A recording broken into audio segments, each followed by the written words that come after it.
ago, I gave birth to a healthy child. He got sick.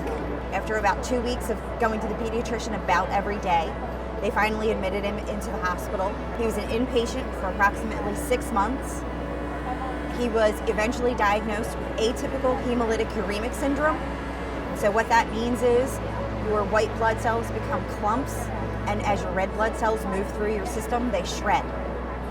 Because of this, his kidneys had started to fail.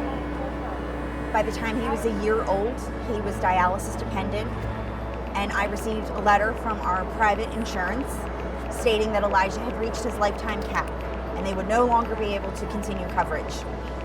Luckily, we had Medicare, and they took up Elijah. When Elijah was 5 years old, his disease became active again, and he lost his eyesight.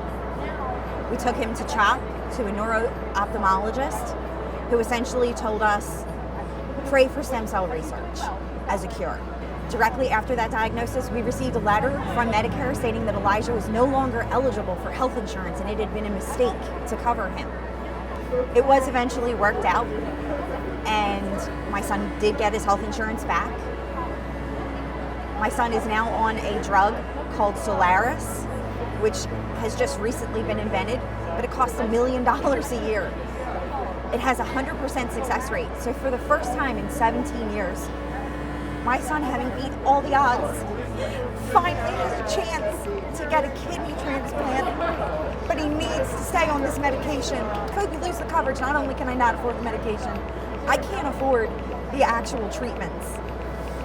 So the ACA has taken away having to worry about lifetime caps, pre-existing conditions, and all of that.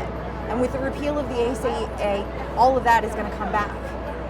My son deserves a chance. And you could literally wipe out the last 17 years of my life and his life because you don't think that it's worth it. It's not cost effective. And I just don't think that that's right.